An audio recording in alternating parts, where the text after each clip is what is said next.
मैं कोई SEBI registered adviser नहीं हूं। ये वीडियो सिर्फ एजुकेशन के लिए है। ट्रेडिंग रिस्की है और इसमें आपका पूरा कैपिटल जीरो हो सकता है। नमस्ते दोस्तों, चलिए बात करते हैं हम कि कल के मार्केट में किस तरह का काम हो सकता है। 8 जून मंडे को मार्केट के एनालिसिस करने की कोशिश करते हैं।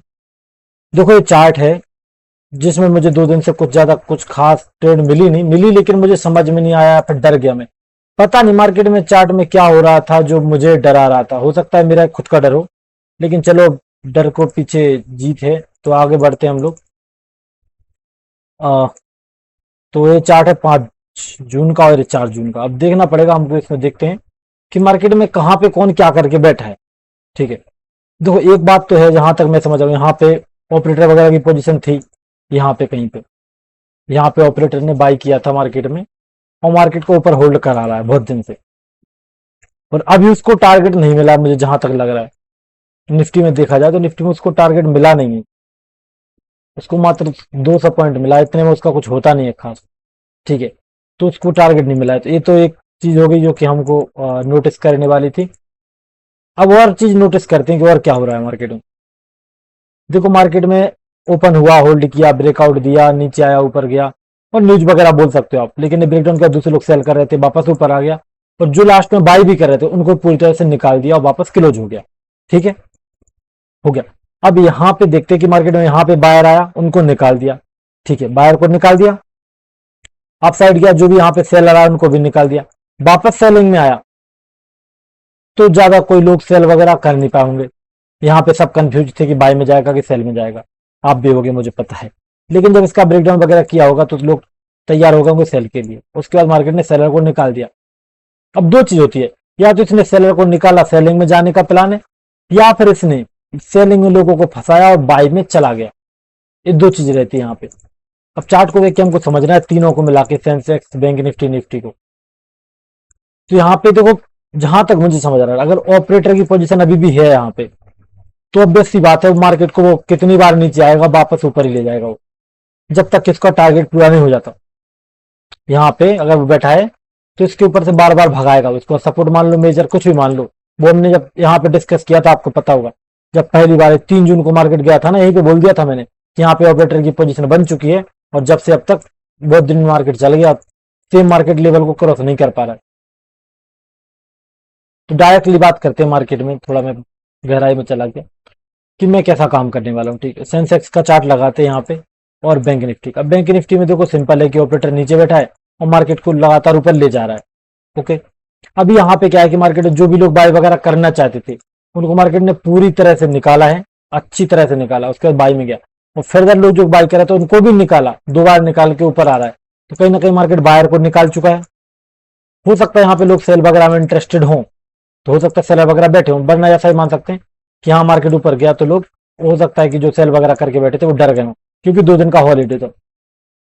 तो नॉर्मली मानो तो यहाँ पे कोई अगर सेल कर रहा होगा ना, जब मार्केट ने 54,500 का ब्रेकआउट किया होगा यहाँ पे, तो साथ में ये मोमेंटम भी लोगों को नजर आ रहा है साइड का, तो यहाँ पे सेलर की होल्डिंग में सेलर की पोजीशन तो नहीं है।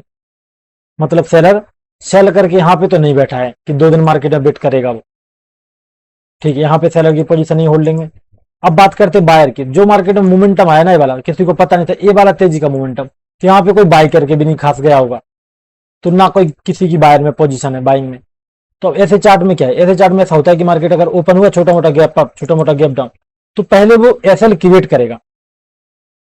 अगर उसने एसएल क्रिएट करे, मान लो कि बायर के ऊपर जा रहा है, थोड़ा दिखा रहा है सपोर्ट वगैरह, तो मार्केट सेलिंग में चला जाएगा। अगर मार्केट ने यहाँ पे एसएल क्रिएट होंगे, किसके, सेलर के क्रिएट करने होंगे, तो मार्केट नीचे नीचे रहेगा, रेजिस्टेंस वगैरह दिखाएगा।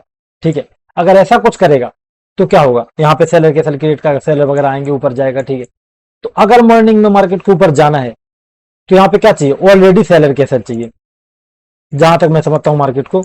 अगर मार्केट को मॉर्निंग में ऊपर जाना है तो ऑलरेडी सेलर के यहाँ पे एसएल पड़े होने चाहिए।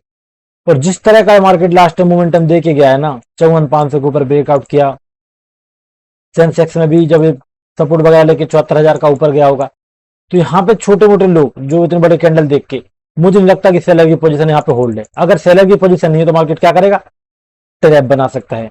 अगर ट्रैप बनाएगा तो सेलिंग में प्रॉफिट मिल जाता है हमको, क्योंकि मार्केट की आदत रहती है कि पहले ट्रैप बनाएगा लोगों को, बायर को फंसाने के लिए, उसके बाद गिर जाएगा, तो यहाँ सेलिंग में अपनी प्रॉफिट बन जाएगा, उसके बाद मार्केट हो सकता है फर्दर ऊपर जाए या फिर कंटिन्यू जाए, वो मार्केट की मर्जी। तो यहाँ पे कैसा काम करेंगे, मार्केट में फ्लैट टू गैप डाउन, छोटे मोटे गैप अप में सेल साइड का प्लान रखूंगा मैं, सिंपल। क्योंकि मुझे नहीं लगता कि आप साइड सेलर की कोई एसएल है यहाँ पे, ठीक है, सेलर की एसएल नहीं है तो मार्केट एसएल क्रिएट करेगा। अगर कोई गैप अप भी मिलता है बड़ा सा, ठीक है, तब वहां पे भी सेल वगैरह के बारे में सोच रहा हूँ। लेकिन हाँ, अगर कोई अच्छा गैप अप मिलता है तो यहाँ पे क्या हो जाएगा कि फिर अलग सिनारियो बन जाएगा, कोई बाय तो कर नहीं पाया इस चार्ट को देख के और कोई सेल भी नहीं कर पाया, तो हो सकता है मार्केट में फिर बढ़ता जाए। आप बोलोगे कैसे बढ़ता जाएगा बिना एसएल के, मार्केट में जब किसी को हिम्मत नहीं आती ना बाय करने की, तो एसएल नहीं भी होते ना तो क्रिएट करते कैसे भी तरह से निकल जाता है मार्केट, तो फिर लगातार बढ़ सकता है। तो बड़े से गैप अप में खतरा रहेगा, वरना flat to gap up gap down में सेल साइड के बारे में सोच रहा हूं मैं, क्योंकि यहाँ पे एसएल नहीं है सेलर की। मैं डर तो यही है मार्केट में कि मार्केट में हो सकता है यहाँ पे कहीं पे ऑपरेटर की पोजीशन भी नहीं है, हो सकता है ऊपर घुमा दे, घुमा सकता है। अगर वो घुमाना होगा तो पहले ही वो बना के देगा अपने को एक प्रॉपर वो चार्ट की, ठीक है ऊपर ही जा रहा हूं, तो फिर वैसा देखेंगे। वरना यहाँ पे बिल्कुल बिना टेंशन के सेल वगैरह की अगर पोजीशन नहीं है तो सेल साइड में एक ट्रैप बनेगा, इतना ट्रैप बनेगा कि मेरा टारगेट मिल जाए। तो सेल साइड का प्लान रहेगा मॉर्निंग टाइम में, उसके बाद हो सकता है मार्केट ऊपर जाए, क्योंकि मॉर्निंग में मार्केट बाई में इतना इजी नहीं जा सकता, मंडे का दिन है। हाँ, कोई बड़ा गैप अप नहीं अगर हो गया तब जा सकता है, फ्लैट टू गैप डाउन में छोटे मोटे गैप अप में ऊपर जाना बहुत कठिन है मार्केट का, तो मार्केट ऐसे केस में ऊपर नहीं जा पाएगा मॉर्निंग टाइम में। तो ये मेरा प्लान है, ठीक है, बैंक निफ्टी में और सेंसेक्स में भी काइंड ऑफ सेम प्लान है। हाँ, अगर गैप डाउन वगैरह मिलता है तो यहाँ पे ऑपरेटर वगैरह बैठा है, लेकिन आप लोग ये मत समझना कि ऑपरेटर बैठा है इसके ऊपर रख रहा है मार्केट तो यहीं पे बैठा है, उसने पोजीशन यहाँ पे तो बनाई होगी लेकिन उसकी पोजीशन यहाँ से है, तो छोटा मोटा ब्रेकडाउन कर भी सकता है, फिर ऊपर ले जा सकता है, समझ रहे हो, क्योंकि वो ऑप्शन सेलिंग वगैरह करते हैं तो उनकी अलग ही तरह का प्रॉफिट नजर आता है उनको। तो ऐसा कुछ है, और शायद एक्सपायरी भी कंप्लीट हो चुकी है निफ्टी की शायद पिछले दिन। तो यहाँ पे सेल साइड का प्लान रहेगा फिलहाल तो, और बड़े से गैप अप में बाई वगैरह का प्लान है। तो धन्यवाद वीडियो